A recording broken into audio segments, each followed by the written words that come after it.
Hello everyone, स्वागत है आप सब लोग का पीसीएस बाई तरुण में। जैसे कि आप सभी को पता है कि हम यूपी पीसीएस की टेस्ट सीरीज लगा रहे हैं और आज की जो हमारी टेस्ट सीरीज है वो दृष्टि आईएएस की लग रही है। और पर्यावरण इंपोर्टेंट सुनिए, पर्यावरण और करंट अफेयर्स दोनों का वेटेज बहुत रहता है और उसकी हम टेस्ट सीरीज लगा रहे हैं। और एग्जाम डेट 22 दिसंबर को आ चुकी है। और इस वीडियो में बहुत से लोग कमेंट करते हैं कि व्याख्या सर नहीं बताते हो, तो व्याख्या का बताने का समय नहीं रहा है। 10 से 12 दिन पेपर को बचे हैं। आराम से टेस्ट सीरीज ज्वाइन करो, टेस्ट सीरीज पढ़िएगा, टेस्ट सीरीज लगाइएगा। हम यहाँ पर एमसीक्यू की पूरी बात करेंगे जिससे आपके एग्जाम्स में एमसीक्यू आए, आपका माइंड फ्रेश रहे और आपको ये सारी चीजें कंफ्यूजन न रहे।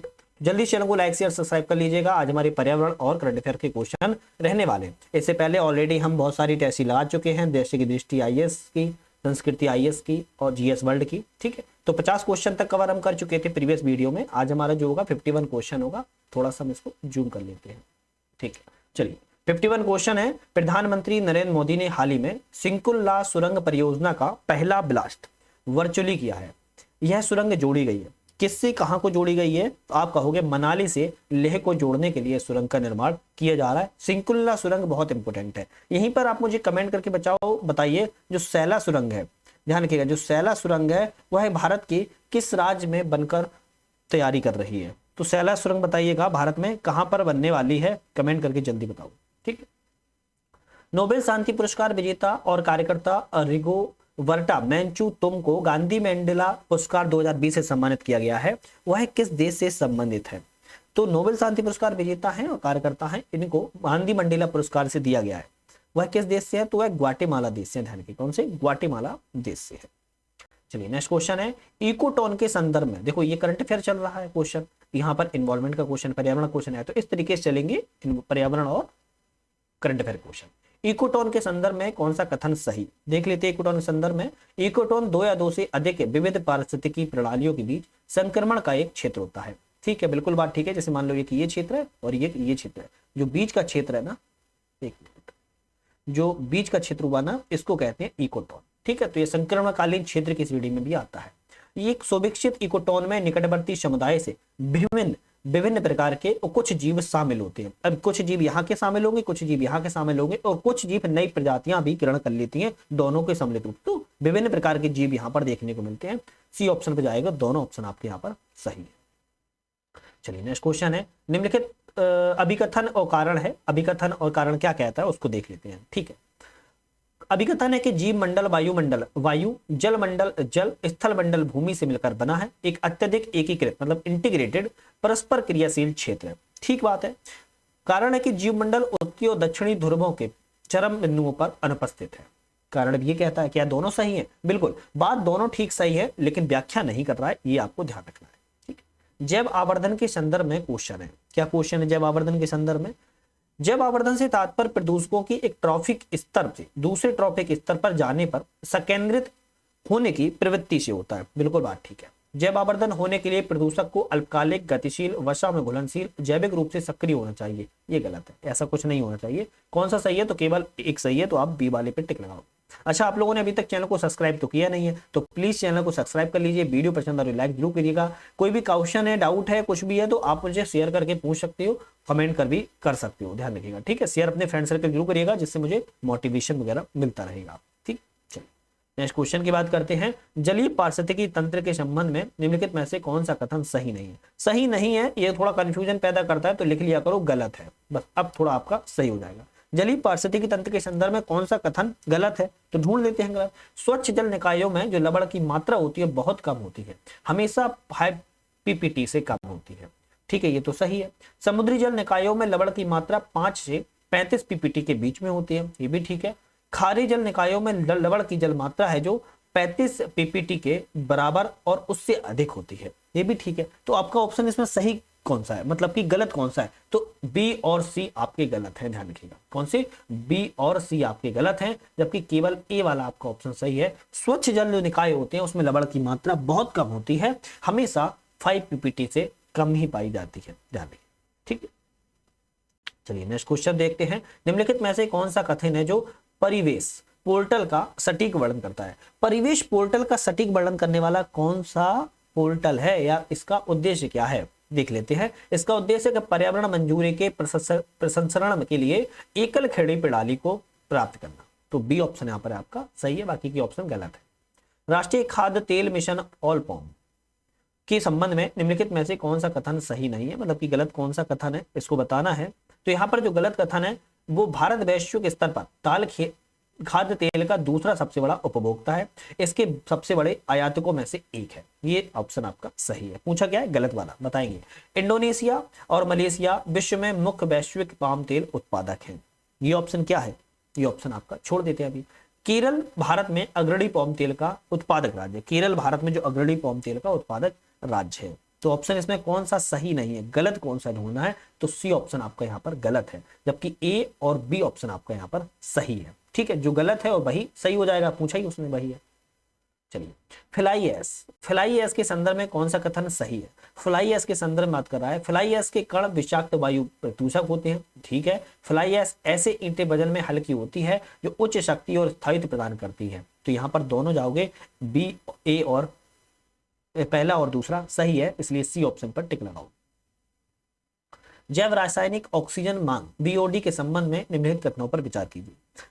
जैव रासायनिक जो ऑक्सीजन मांग होती है बीओडी, उसके संबंध में विचार करना है कि जैव रासायनिक ऑक्सीजन मांग जल में मौजूद कार्बनिक अपशिष्टों को विघटित करने में बैक्टीरिया के द्वारा आवश्यक घुलित ऑक्सीजन की मात्रा है। ठीक है, जैव रासायनिक ऑक्सीजन मांग का उच्च मान जल में कम घुलित ऑक्सीजन डीओ की मात्रा को प्रदर्शित करता है। इनमें से कौन सा कथन सही है, तो आपके दोनों कथन इसमें सही। निम्नलिखित में से कौन सा ध्वनि स्तर आमतौर पर लंबे समय तक लोगों के स्वास्थ्य के लिए खतरनाक माना जाएगा।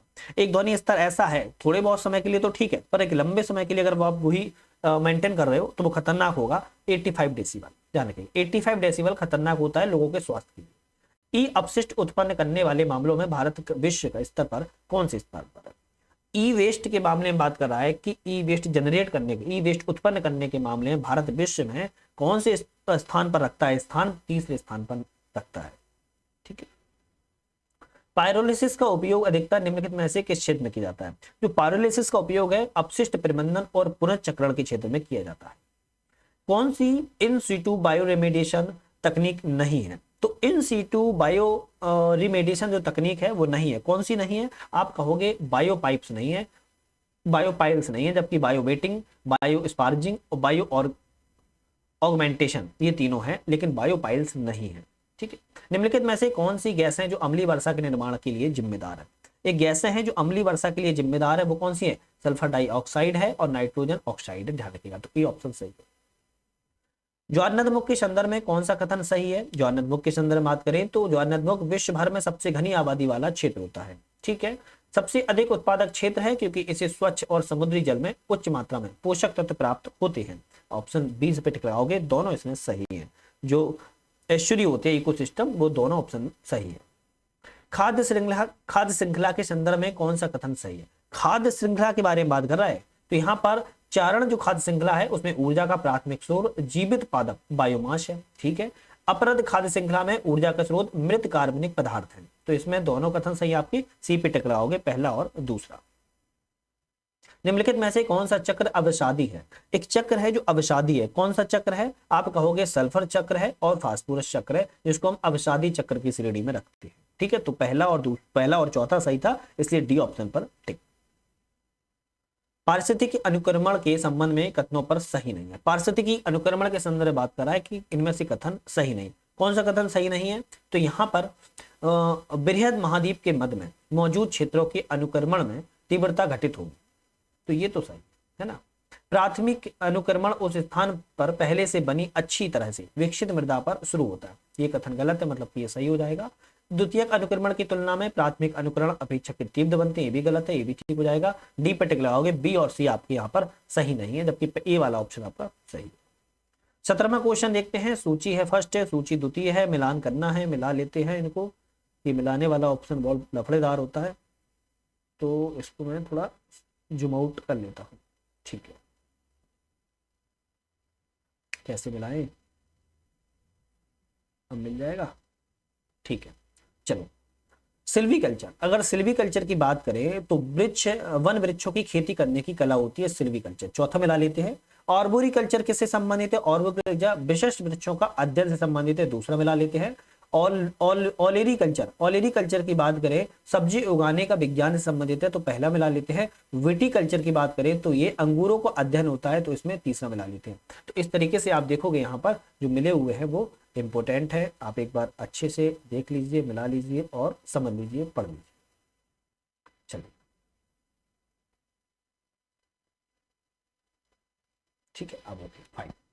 तो सिल्वीकल्चर वन वृक्षों खेती संबंधित है, और बेरीकल्चर आपकी विशिष्ट वृक्षों के अध्ययन संबंधित है, और लेडीकल्चर आपके सब्जी उगाने से विज्ञान संबंधित है, और विटिकल्चर की बात करें तो अंगूरों के अध्ययन से संबंधित है। तो आपका ठीक यहाँ पर ऑप्शन आपका ए वाला सही है। चलिए, भारत वन स्थिति रिपोर्ट ISFR 2021 के अनुसार औसत वार्षिक वन क्षेत्र में शुद्ध लाभ के मामले में भारत विश्व किस स्थान पर है?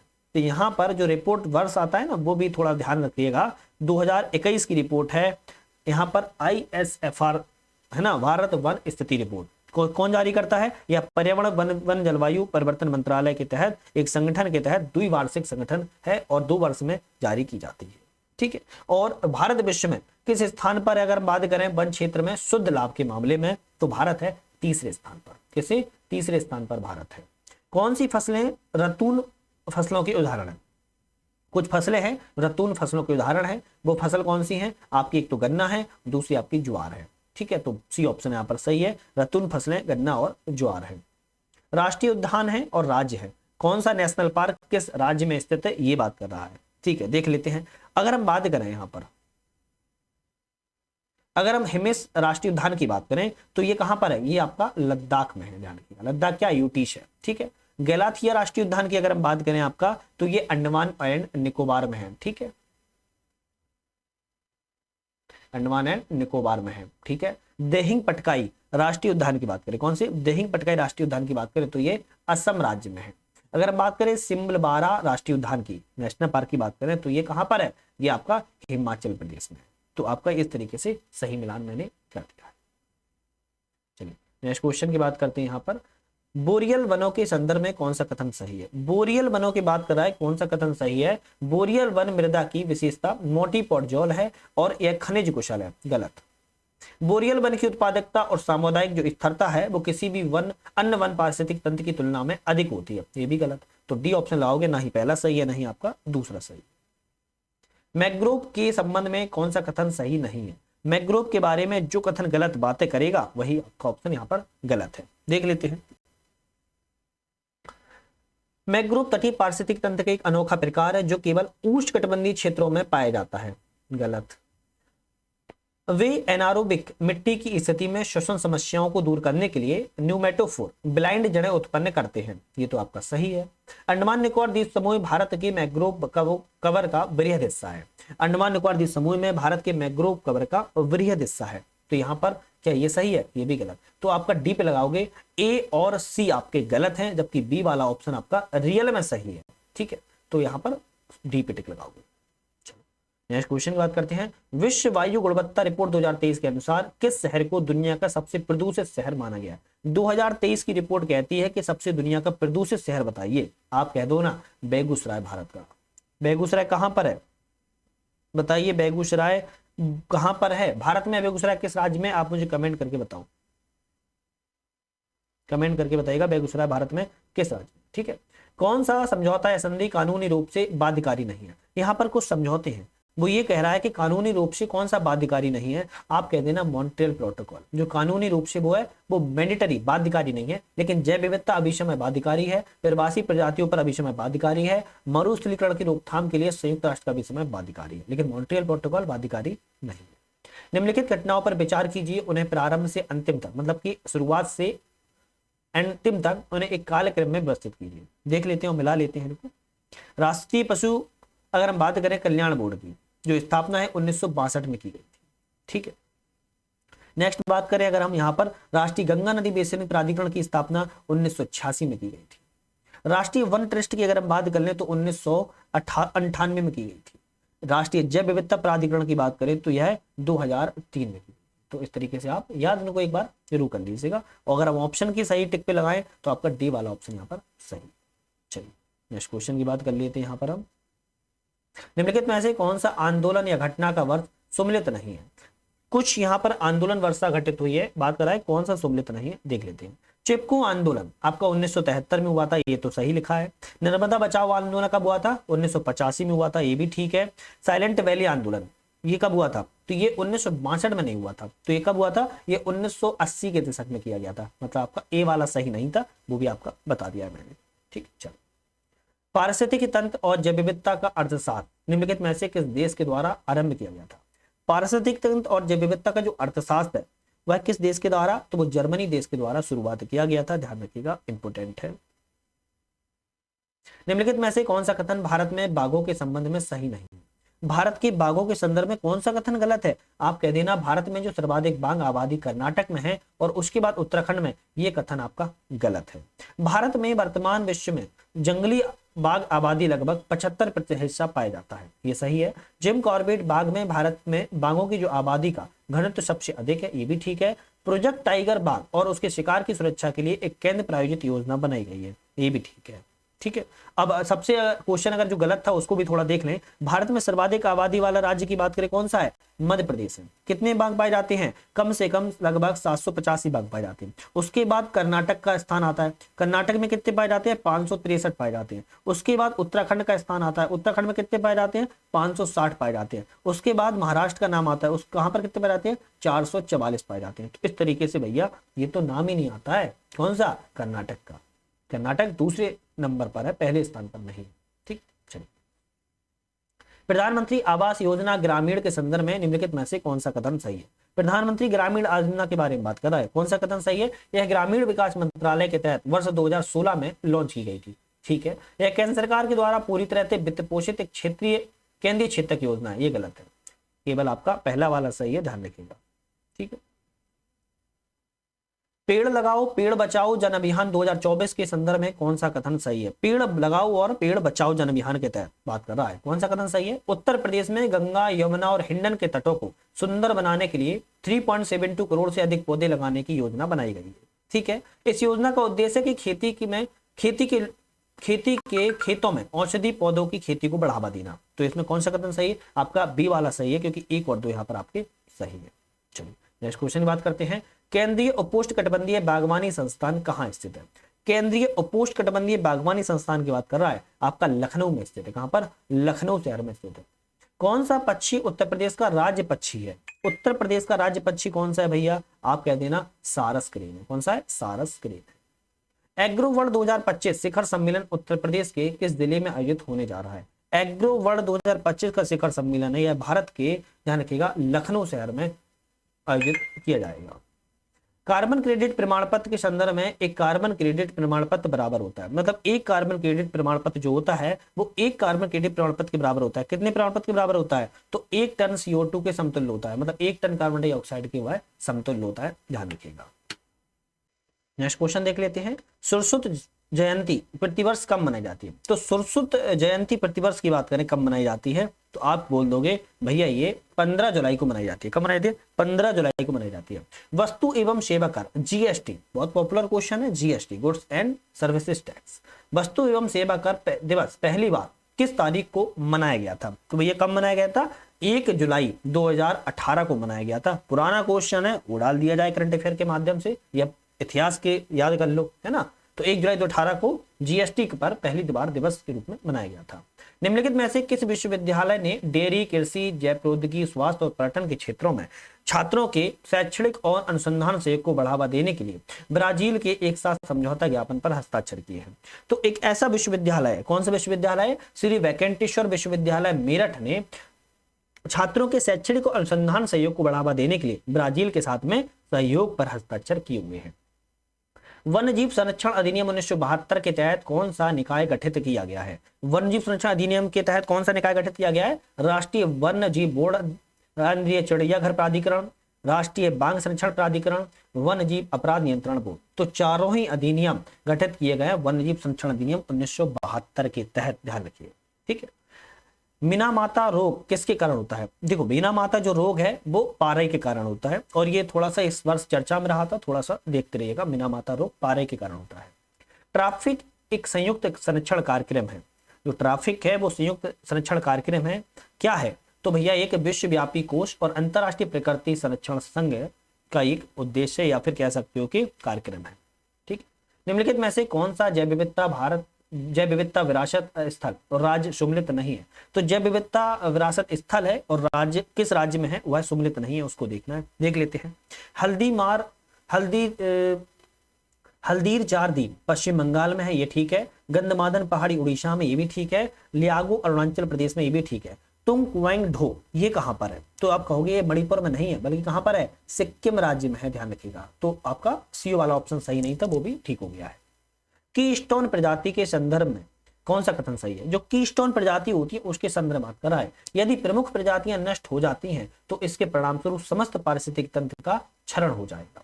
मगरमच्छों और हाथियों को मुख्य प्रजाति माना जाता है क्योंकि वे अप्रत्यक्ष रूप से अन्य जानवरों की आबादी को नियंत्रित करते हैं। तो ऑप्शन आपका सी पे टिक लगाओगे, क्योंकि पहला और दूसरा बिल्कुल ठीक है कीस्टोन प्रजातियों के बारे में। इनमें से किसी ब्लैक लंग डिजीज के नाम से जाना जाता है? ब्लैक भैया लंग डिजीज के नाम से कह रहा है, किसको जाना जाता है? न्यूमोकोनियोसिस को जाना जाता है। किसको? न्यूमोकोनियोसिस को जाना जाता है ब्लैक लंग डिजीज के नाम से। एक तरफ रसायन है, एक तरफ एक्सपोजर का स्रोत है, मतलब रसायन और एक्सपोजर का स्रोत की बात कर रहा है, कौन से संबंधित है देख लेते हैं। यहाँ पर कैडमियम की अगर हम बात करें, आपकी कैडमियम की अगर हम बात करें तो आपका ये कीटनाशक से संबंधित है, पहला वाला से हो जाएगा। हाइड्रोफ्लोरिक एसिड की अगर हम बात करें तो ये किससे संबंधित है? नक्काशी से संबंधित है, दूसरा सही हो जाएगा। मरकरी की संबंधित बात करें तो सिरेमिक से संबंधित है, नहीं मरकरी की बात करें तो ये इलेक्ट्रोलिसिस से संबंधित है, तो चौथा सही हो जाएगा। और लिथियम हाइड्राइड की बात करें तो सिरेमिक से संबंधित है, तीसरा सही हो जाएगा। तो ध्यान रखिएगा, इस तरीके से आपकी ये क्वेश्चन जो है वो सही है। आपका यहाँ पर डी वाला ऑप्शन सही है। ठीक है, निम्नलिखित में से कौन सा कथन सही है? तो यहाँ पर कुछ सही कथन ढूंढने हैं, इन पे भी देख लेते हैं। बायो एसिड का उपयोग वन्यजीवों की आनुवंशिक विविधता का अध्ययन करने के लिए किया जाता है, क्या ये ठीक है? गलत है, ऐसा कुछ भी नहीं होता है। ठीक है, चलो नेक्स्ट है छद्म प्रजातियों का संरक्षण स्वचालित रूप से अन्य प्रजातियों तक विस्तृत हो जाता है, ये ठीक है। तो ऑप्शन सी पे लगाओगे, केवल दूसरा सही। निम्नलिखित में से कौन सा असमतापी नहीं है? असमतापी नहीं है, कौन सा नहीं है? तो आप बोल दोगे स्तनधारी जो होते हैं वो असमतापी नहीं होते, बल्कि उभयचर, एरेनिक्ड और कीट असमतापी पाए जाते हैं। ठीक है, नेक्स्ट क्वेश्चन है और आज हमारा अंतिम क्वेश्चन है 100। कानून राष्ट्रीय हरित प्राधिकरण क्षेत्र में आता है, तो कानून कौन सा कानून राष्ट्रीय हरितकृत प्राधिकरण क्षेत्र में आता है? तो आप बोल दोगे भैया कौन सा आता है? तो जैव विविधता अधिनियम 2002 आता है, जल उपकर अधिनियम 1977 आता है और सार्वजनिक दायित्व बीमा अधिनियम 1991 आता है। तो बी ऑप्शन पे टिक लगा देना, लेकिन वन जीव संरक्षण अधिनियम 1972 पे टिक मत लगाना, ये आपके राष्ट्रीय हरित अधिकरण क्षेत्र में नहीं आता है, ध्यान रखिएगा। तो यहाँ पर हमने 50 क्वेश्चन कवर कर लिए। नेक्स्ट वीडियो में हमारे 101 से लेकर 150 तक नेक्स्ट वीडियो में क्वेश्चन आएंगे, वहां पर भी करंट अफेयर और इन्वॉल्वमेंट के क्वेश्चन होंगे। तो 3 वीडियो आपकी बन जाएंगी, बाकी की हिस्ट्री, पॉलिटी, ज्योग्राफी और साइंस की वीडियो बन चुकी हैं, आप लोगों ने देख ली होंगी। बहुत सारी कोचिंगों की ऐसी लग चुके हैं, आप लोगों ने प्लेलिस्ट पर जाकर देख लेना। यूपी करंट अफेयर्स पे 22 वीडियो 21 वीडियो स्पेसिफिक बना दी थी, आप लोग नहीं देखी है जरूर देख लेना, एग्जाम से पहले इंपॉर्टेंट है। आज ही समाप्त करते हैं, नेक्स्ट वीडियो पर हम मुलाकात करेंगे। वीडियो पे बने रहने के लिए आप सभी का धन्यवाद।